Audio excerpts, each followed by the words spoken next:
Good evening, everyone. We are coming in live from Decaf Coffee Republic, the home of certified life coaches here in the Philippines and soon global. Thank you for joining us. This is Strengthening Thursday. This is Coaching for the Soul. I am Master Coach A. I am the global partner of the Life Coach Training Institute that is based in Dallas, Texas, USA. And as that, we do life coach certification here in the Philippines. We just finished batch 25. And on floor, we have Coach Mac tonight. Congratulations. Okay, we have certified newly certified 5 coaches in batch 25. We have Coach Mac, who's on floor right now. We have Coach Venus, Coach Glenda, Coach Priscilla, and Coach Maki. So congratulations to batch 25. Right now, we are a pool, we are a tribe of 175 certified life coaches in the Philippines, and we continue to grow. Okay, next stop is Region 3, okay, we will be in Pampanga, San Fernando, Pampanga next week, Friday and Saturday for Region 3 certification program, and we still have slots. So just in case you are coming from Region 3 and you want to come and you want to join our batch 26, 0917-586-1661. Get in touch with Coach Rizel. Okay, we're ready to move, we're ready to advance in Region 3. Coach Joy and Coach Aga is excited to meet all of you and advance life coaching in the region. All right, another thing that I do as a life coach, okay, I empower people to be mentally fit so you can stay alive and live beautifully. I coach people back to life of freedom, joy, happiness, and control, because there is nothing and no one you can control except yourself and your responses to life. And every Tuesday and Tuesday and Thursday, I come in live. Okay, every Tuesday, I do Kapihan Night where we talk about life, money, career, anything under the sun.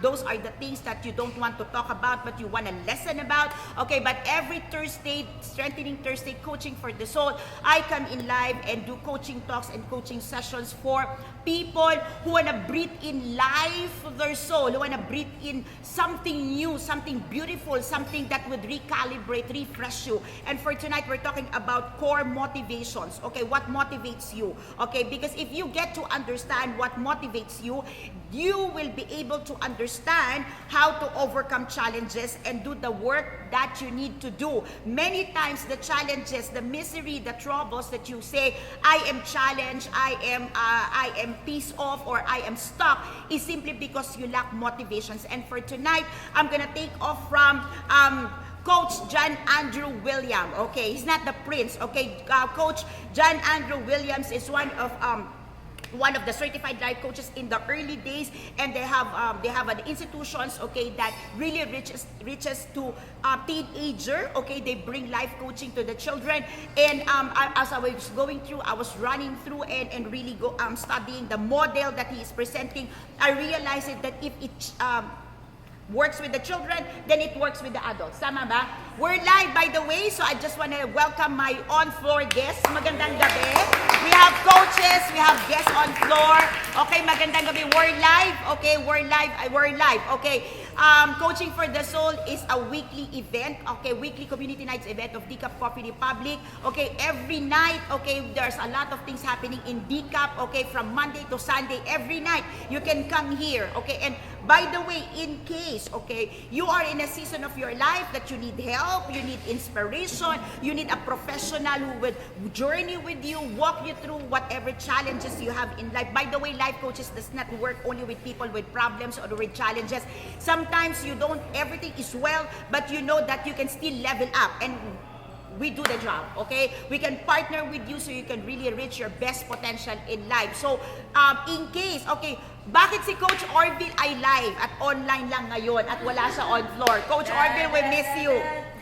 Okay? So, just in case you feel that you want to work with a life coach, you want to experience how it is working with a life coach, you don't have to set an appointment. Just come over at Decaf Coffee Republic. We open at 10 o'clock, 11 o'clock every day, Monday to Sunday, and we close at 10, except on a Friday and a Saturday, we close at 12. You can come over, you can speak with a life coach, you can have your complimentary coaching sessions with a certified life coach, and let's start really the ball rolling for a better and a brand new version of you. So come over and visit us one of these days. Not when you're free. Okay? I want to say that those people who are busy would always have that time for themselves. Tama ba 'yon? Oo. I got this from the corporate world. Sabi ng one of our executive, if you want something done, you go to the busiest person in the organization. Okay, so busyness and being busy and full and overloaded is not an excuse for you to level up in life. Okay, so for tonight, if you know someone, okay, who needs motivation to level up, who needs motivations to get things done, who needs motivations to really level up in life, okay, I encourage you to share this to your timeline, to Facebook group, or maybe tag your friend. Okay, tag your friend and say, friend, I remember you tonight. This is for you as it is for me. Okay, don't get me wrong. Okay, hindi ibig sabihin that when you share this, you are not motivated. What I shared during my discussions when I opened the floor with my on-floor guests is this. Every one of us have an area of our lives, one or two areas of our lives that need motivations to start the ball rolling. Okay, not because you are motivated means every area of your life is moving. Me, not included, I'm not exempted. There are areas of our lives that are needing a little dose or more dose of inspirations and motivations to keep going or to get started. So tonight, okay, if you have that one thing in your life that you think you need a motivations to begin, okay, this is the night for you. Listen up. Good evening. Okay. Okay, good evening. Join us on floor. Okay, so let's begin. Okay, let's begin by really challenging you to remember, okay, remember the things that motivates you and the things that demotivates you. Okay, the way we will do the coaching sessions for today, this is a coaching session, is I'm gonna read nine statements, okay, that you can connect and identify what is your core motivations, okay? And from there, let's identify your challenges, okay? Maybe you can connect with the challenges and say, ako talaga yan, coach. And then from the challenges, because this is a coaching session, I will give you an opportunity to really think it over what you can start doing tonight, okay? What you can start toiling, okay? So you get that dose of motivations that you need. Are you ready? Ready. On-floor guests, are you ready? Yes. Okay. I need your ear, okay? I need your ears, okay, to listen. But, okay, before I begin, let me share with you 3 reasons why core motivation works, okay? So, the model that Coach Andrew shared to the students of the university, of his university, comes from the model of the 9-personality model of Enneagram. This is from positive psychology, okay? But he said that sometimes we cannot identify ourselves with one particular personality, because when you talk about personality, your personality changes, especially if you have multiple personality.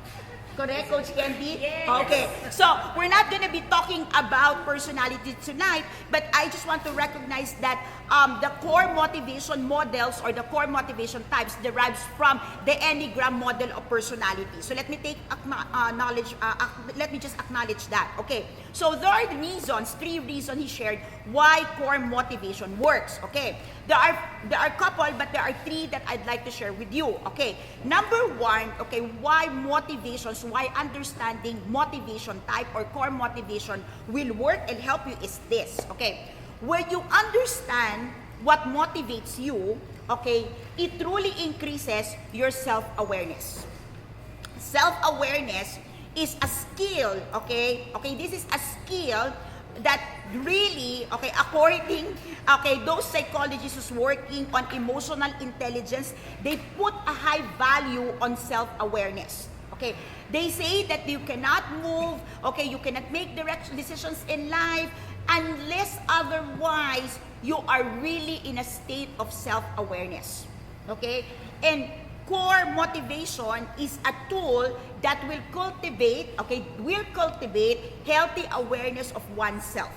And if you use this properly, okay, this will nurture personal growth and will allow you to build a very strong relationships. Okay, here's the thing. Many people go through a journey of self-discovery, self-awareness, self-encounter, however you want to call it.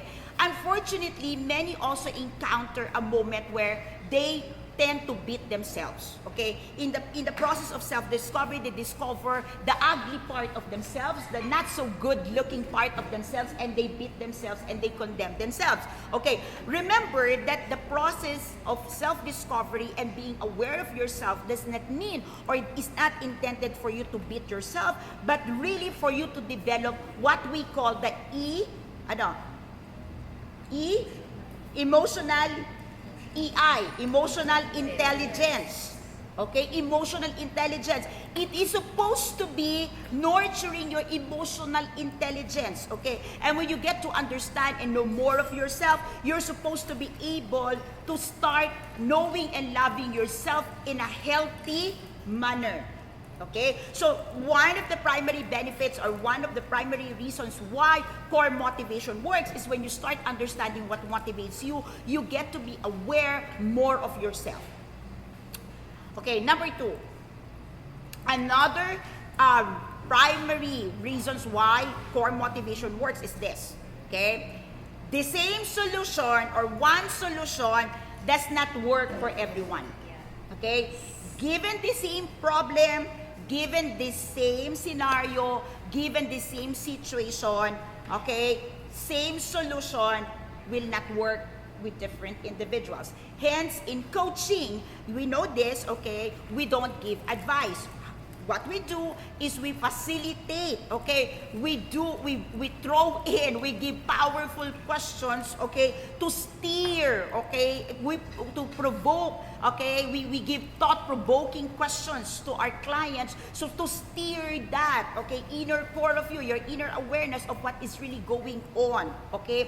Because if we give an advice, that advice may not work for you. Okay, this is where it's coming from. No, the same solution will work for everyone. No size fits it all. Tama ba yun? No size fits it all. No one size fits all. Okay? So, what works for me may not work for you. Okay? And what is working with your parents is not working with the children. Correct?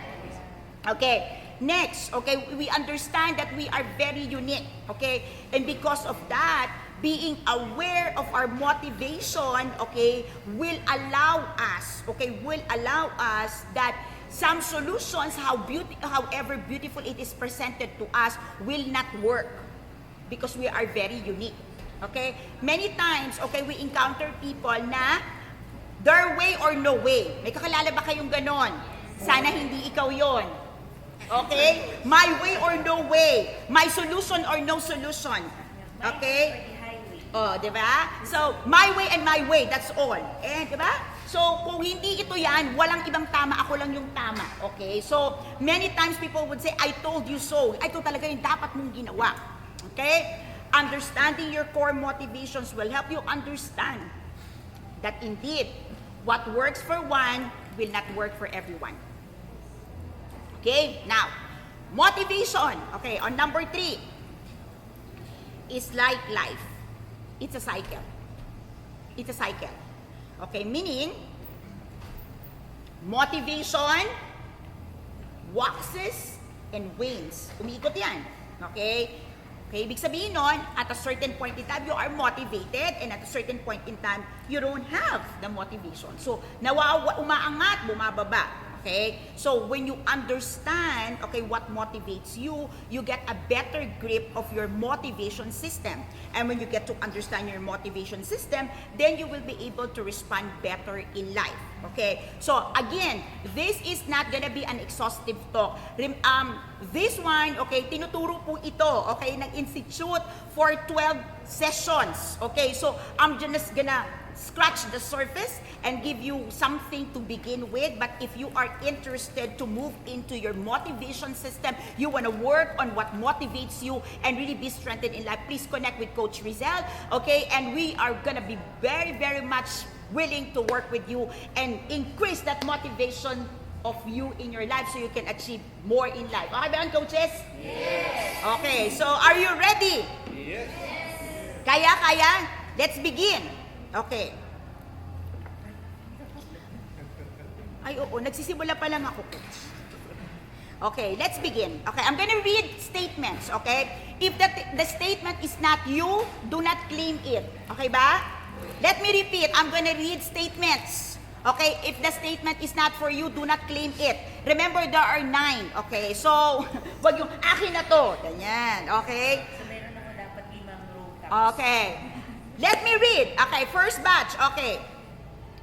Let me read the statements. Okay. I strive for things to be perfect and in place. If I am passionate about something, I work really hard and spend a lot of time on it. I want other things around me to be perfect, but I am mostly hard on myself. I am very critical of the things I do, and I am very disappointed in myself when I make a mistake. I often have a lot of priorities on my plate, but I just want to improve my life and the lives of others. Often, people follow my lead, and I am comfortable in that leadership capacity. Whatever I have to do, it has to be done right. And I will do what it takes to get there. Others might say I am intense or too serious at times, but I just like to be focused, and I would rather relax when the work is done. Does it sound like you? This is type 1, meet the perfectionist. Zero way na yan. The perfectionist. Okay? Okay, let me read. What really drives me is my ability to help others. I love doing things for somebody, especially if I know they will appreciate it. I feel like I know how best to help people because it is usually easy for me to determine their wants and needs. It might seem like I try too hard or I am controlling at times, but it is just because I want to help in the best way I can. I get satisfaction out of putting others before myself. Though sometimes, that takes a toll when I do not focus on my own needs. I like when others recognize that I am there for them, and I usually have a difficult time saying no. I also place a huge emphasis on relationships. I give a lot of myself in hopes that others will recognize that what I have given, and in turn will respect me for that. At the end of the day, I hope that people I help will be there for me when necessary. Is this you? Meet type 2, the helper. Is that something like you? Okay. Okay. Move to my third. Okay. Okay, there's more. Okay, this is 9. Okay, so don't panic. Bakit wala pa ako? Don't panic. Okay, I have 7 more. Okay, number 3. Meet number 3. Okay. I want to be the best I can be at what I do. Like number 1, alright? Goals. Okay, parang life coach lang tayo. Goals are important to me, and I work hard at achieving them. I feel very successful when I meet my goals, and I want others to respect me for it. My mind works rather quickly, and sometimes I can get irritable if something or someone seems to be working too slowly. Ayaw niya na mababagal, okay? Though I am personally competitive, I can also do well on a team, and I am well-liked. I want to make a good impression on people, and I care about how others view me. When I have really passionate goal, I know just what to do to achieve it and stay motivated. I prefer, here's the thing, not to do only the things I am good at. Meet type number 3, the doer. I prefer to do the things I am good at. Only the things I am good at. Pag hindi ako magaling dyan, ayoko yan. Oh my gosh.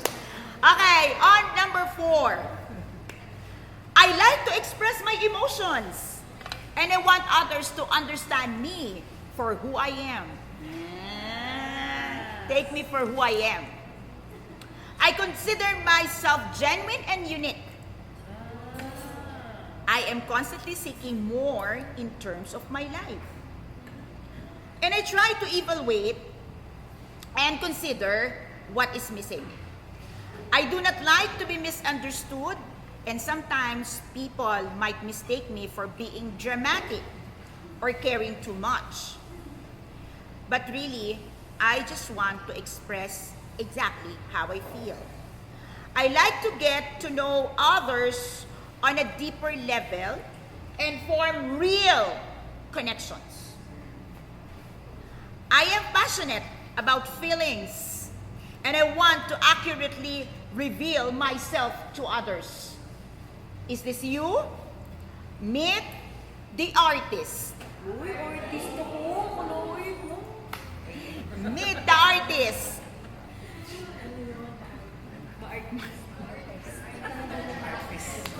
Number 5. Type number 5. Okay, meron na ba? Nakita nyo na ba ang sarili nyo?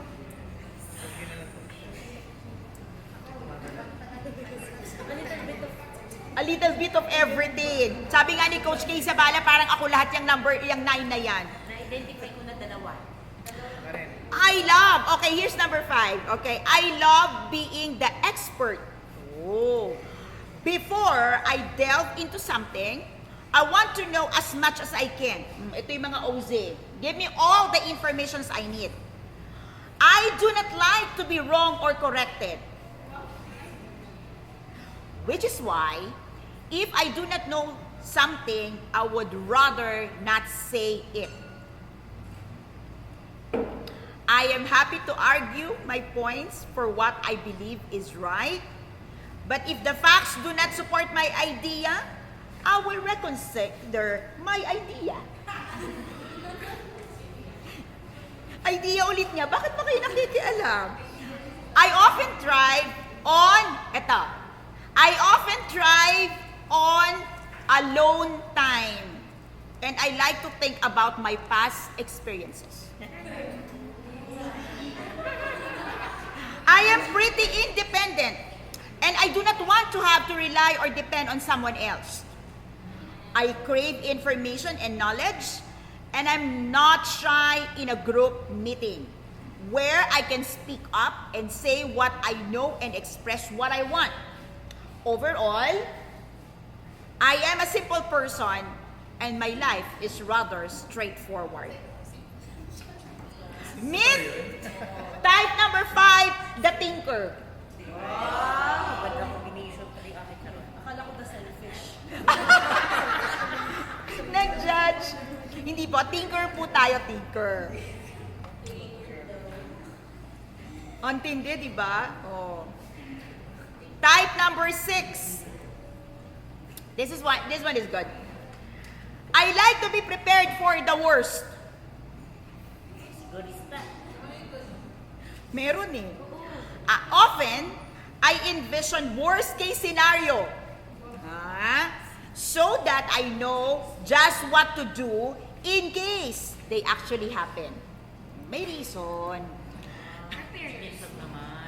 I have a creative imagination and somewhat odd sense of humor. Ang ganda nito, oh. I have a creative imagination and somewhat odd sense of humor.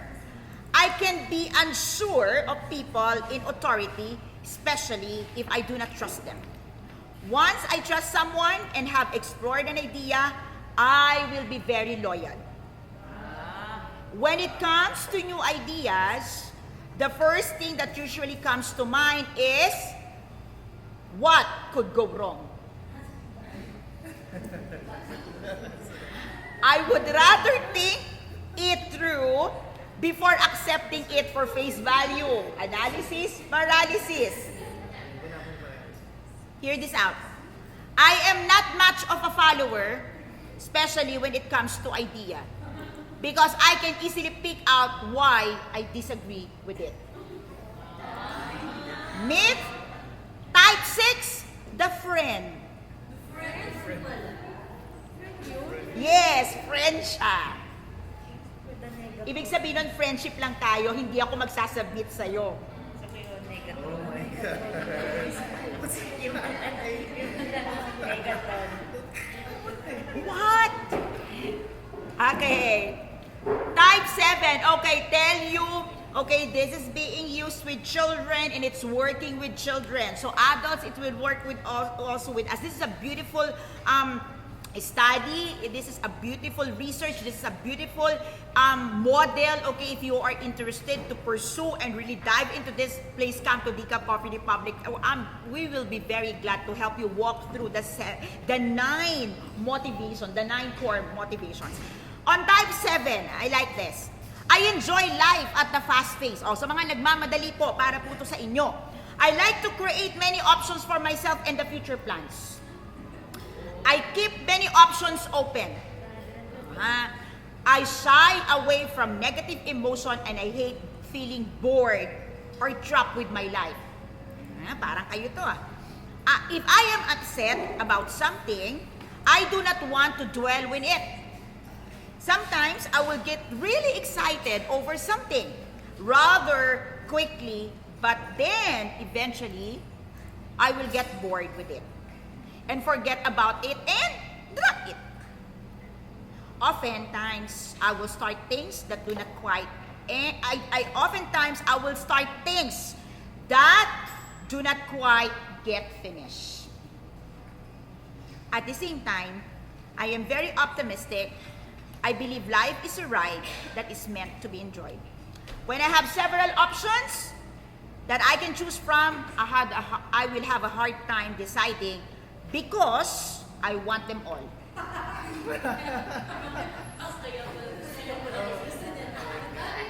Type 7, meet the optimist. I want it all.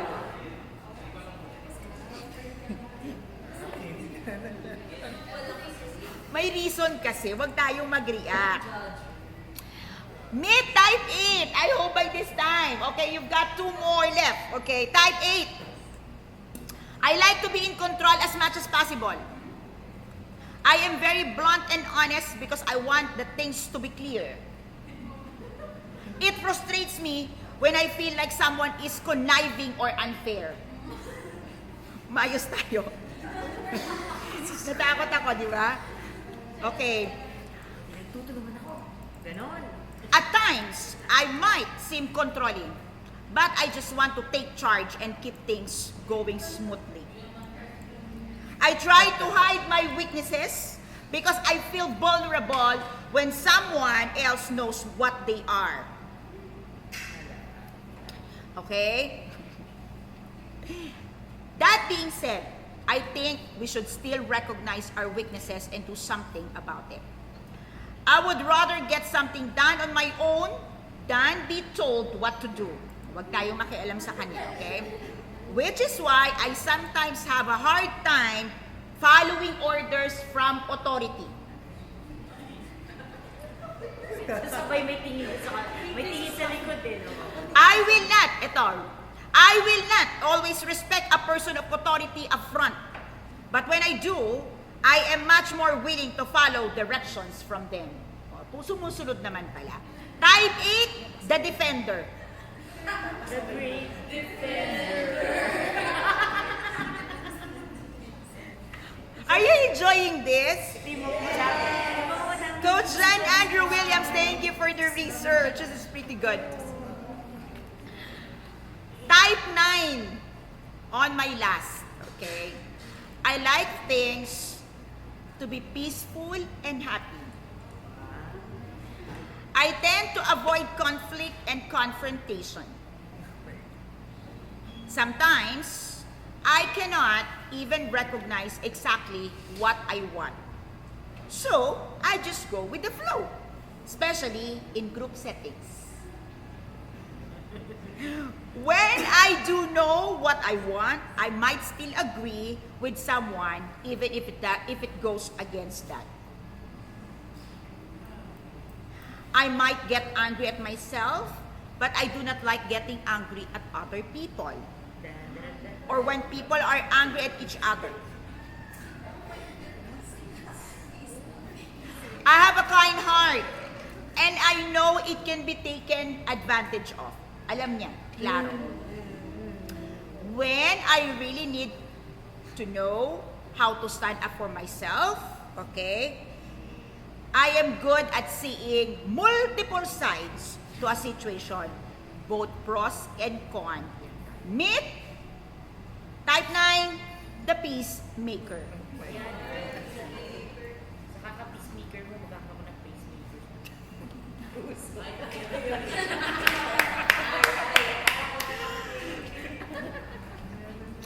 Are you able to identify yourself of the 9? Saktong 5. Sakto.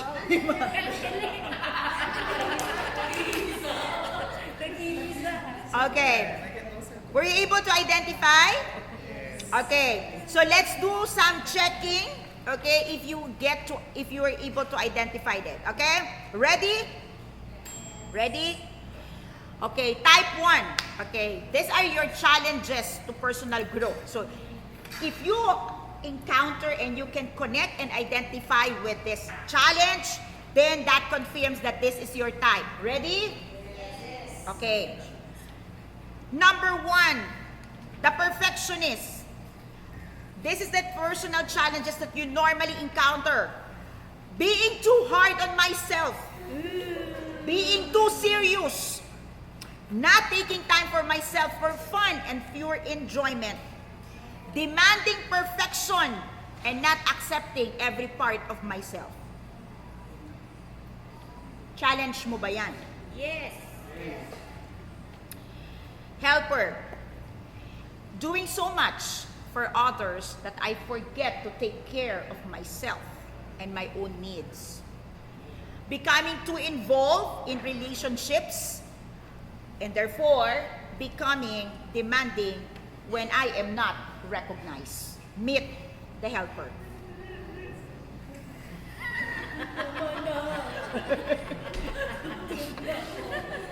Masakit na to. Okay, type 3. Is this your challenge? Realizing that your worth is who you are, not what you have accomplished. Sacrificing personal relationship for the sake of a goal. You are the doer. Challenge mo ba to?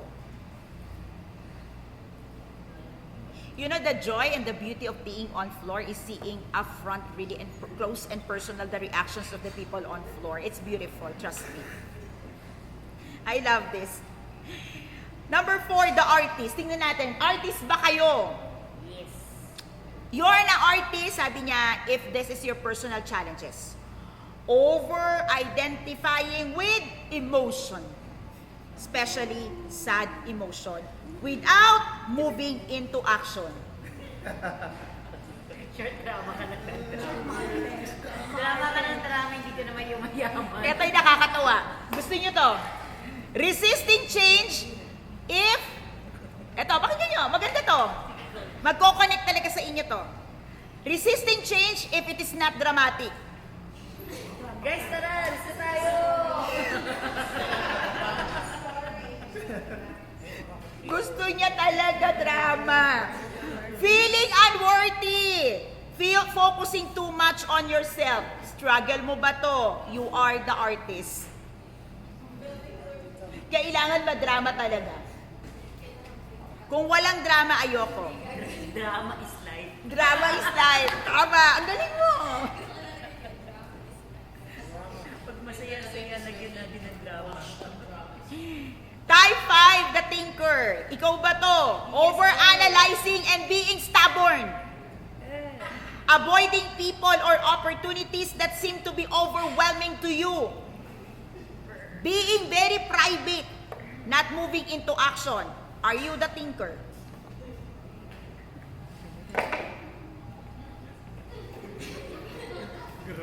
Nagre-react eh. Sila tayo. Pag-isipan ko muna. Number 6. Not trusting yourself or others. Thinking about worst case scenarios. Wanting to keep knowing more before making a decision. You are always in doubt. Meet the friend.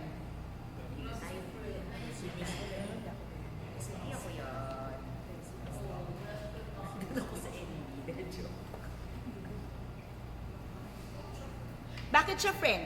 Kasi gusto niya sarili lang niya. Remember, we're not talking about personality, we're talking about your core motivation. Okay, ito yung motivation niya, sarili lang niya. Ako lang to.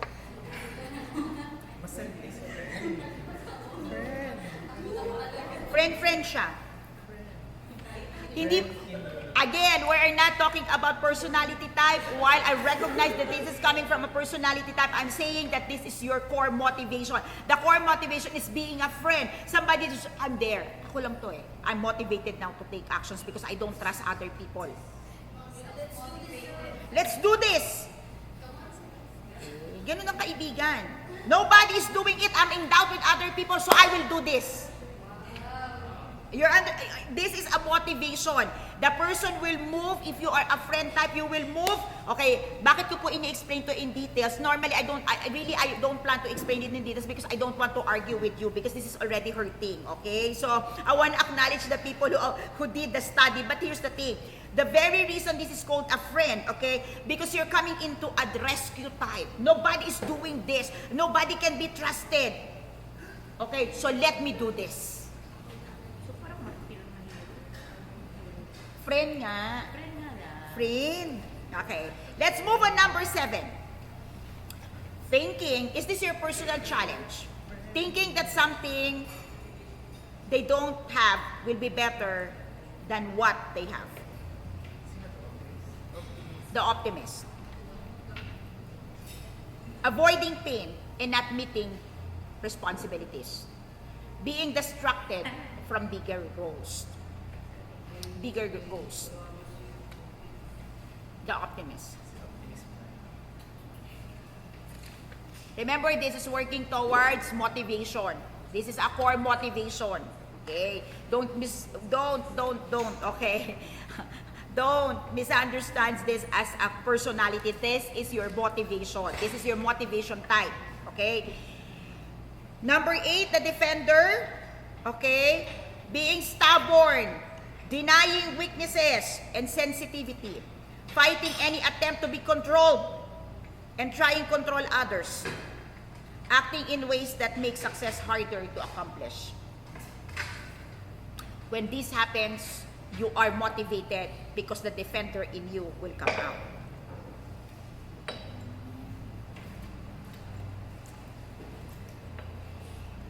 And number 9, the peacemaker. This is your personal challenges. Ignoring problems and trying to be comfortable always. Not meeting problems when they first start and avoiding conflicts at all costs. Not knowing what you really want. Whew. Can you identify yourself? Yes? Okay. We have talked about familiar statements, okay? I have shared with you familiar statements that falls on the different types. I shared with you challenges, okay, that are mostly you encounter for having this type of motivation. And now I want to share with you on my final run is to share with you exercise that can, promote personal growth. Okay, and if this doesn't help you well enough, okay, get in touch with Coach Rizel, set an appointment with the life coach so we can level up from here. Okay? Okay. Exercises. If you are the perfectionist, type 1, okay? If perfection is your core motivation, okay? What you can do is to exercise, okay? Taking time out every day to have fun and laughter.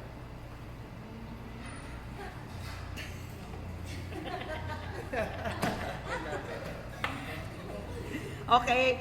Improvise activities like improving the outstanding eye. Diba? Because you're perfectionist. So you need to improvise opportunities. You have to improvise, meaning you have to do it for yourself, that you start seeing how outstanding you are. But you also have to take time out every day for fun and laughter. Take time to laugh. Take time to have fun. Okay, that's something that may help you. Okay? If you are the helper, what can help you or improve you at this point in time is write it down what you really want for each and every area of your life. And here's the thing, determine a clear balance or a clear ways and harmonious way to achieve it. Set a time to treat yourself as you would treat another person. Because the helper would always become doing something for others. So a great exercise for you is to take time to treat yourself as you would treat another person. Okay? Doer. If you are a doer, okay, relax your focus on success and put your focus on what would fulfill you. Because many times when you are the doer, your focus would always be success, success, success. Even if it does not fulfill you personally. So one exercise that you can do every day is to take an action, all right, that would relax your focus. Just relax, okay? I'm not saying you let go of it. Relax your focus on success and do things that would fulfill you. It will also help that you clarify your values and what are really the things that are very important to you.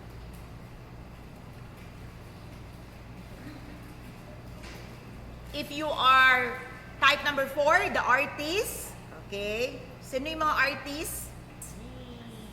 Okay. Artist. Practice changing perspective and choosing those perspective that empowers you to get what you really want. Because you are in a habit of choosing perspective that is dramatic. Okay? Even at times, it does not give you what you want. So what you can really practice is choosing perspective that empowers you to get what you want. Okay? What you can also do is create a positive vision of your future. Because remember, when you are focused much of sad emotion, you are failing and shortchanging yourself having a positive vision of your future life. Okay? I just want to pause here. You are reacting, diba? You are reacting because some of the statements like, ang pangit naman, okay? Ouch! Why is it like that? But hear me out on this. Would you agree with me that if you are in this category of this type, when these things happen, namomotivate ka talagang gumalaw? Diba? If you are the artist type and there is so much drama, you are so motivated to take action. And sometimes you ask the friend, bakit ba pag may drama doon ka gumagalaw? Pag masaya, wala kang ginagawa. Kasi nga artist siya. You're getting the point?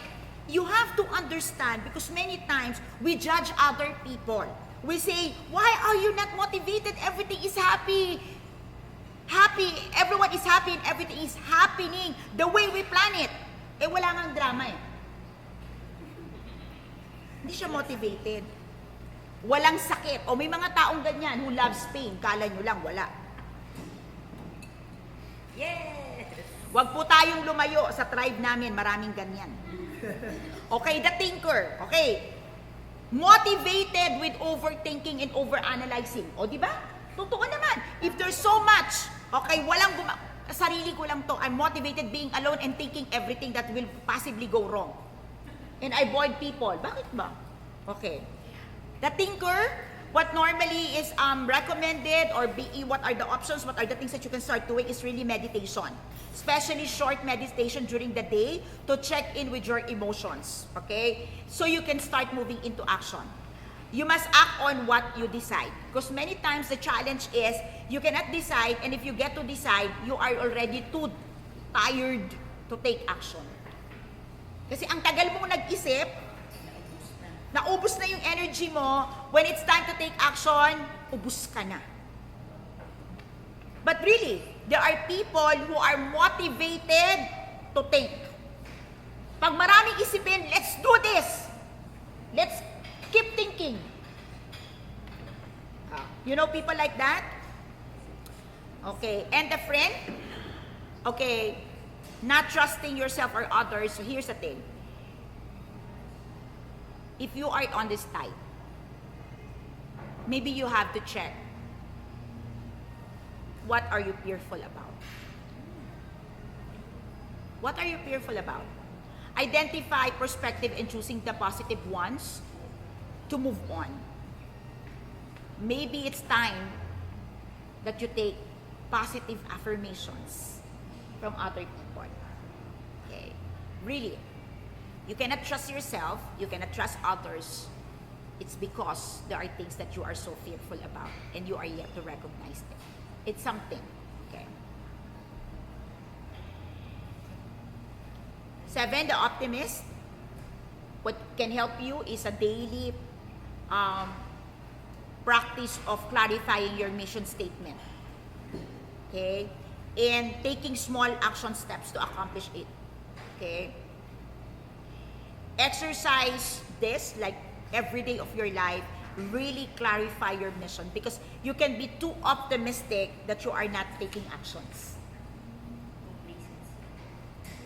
Because when you are distracted, because one of your personal challenges is you are distracted with bigger goals. And because there's so much, you're looking at the bigger goals, then you're missing to take actions on what is at the present. Okay. Number 8, the defender. Focus on the gift that you can give to others. Listen closely to others and practice empathy. Kasi defender yung ano niya eh. Yeah. Resist being stubborn and constantly resisting others. That's your motivation, is to defend. So in the process, you are being stubborn. So, recalibrate that portion. Clarify, okay, for the peacemaker, clarify your mission statement. Commit to taking action even if it's small. Practice asserting yourself and saying no to small things. Okay? Refuse to be passive-aggressive. Merong passive-aggressive. Instead, start being assertive. Okay? Your core motivation, if you embrace them, okay, will allow you to uncover things that has been a puzzle to you for the longest time. Things that you despise because when it happens, you cannot understand why you are motivated. Okay? Recognize it. Okay? Do not despise it because it is a reality that you are motivated no matter how negative it sounds when we talk about it. Recognize it, acknowledge it, embrace it, that this is what motivates you. And if you want to improve, okay, you improve from it, then there are exercises that you can improve. And since you are taking the journey of understanding yourself, okay, knowing who you are, okay, what you are capable of, then life will continuously amaze you when you start embracing what motivates you. It may sound negative, it may sound not really great, and you want to say, that's not me, but I know that deep within you, in your heart, you can sense, you can receive, it is me. Okay? And that's what motivates you. Okay? So, if you want to use this for your advantage, if you want to use this knowledge, this learning, this understanding, this insight to propel growth in your life, okay? Remember that your motivation, your core motivation system will help you recognize vocabularies and patterns in your mind, in your thoughts, in your emotions and behavior. And once you begin to dissect the chatter, okay, you have already taken the first step of understanding yourself and taking control over your responses. Okay? Really, acknowledging what motivates you, understanding your core motivations allows you to begins the journey of understanding your thought patterns, your vocabularies, your emotions, your responses, your behaviors. And when this happens, you can consciously direct the chatter and the clutter in your mind and take actions in your life. Remember, self-awareness and self-control pays big, and it starts with understanding the person inside of you. If you need help, we can guarantee that a certified life coach can help you, and you're welcome to see us anytime here at Decaf Coffee Republic. This is Coach A. Thank you for joining us for another Strengthening Thursday.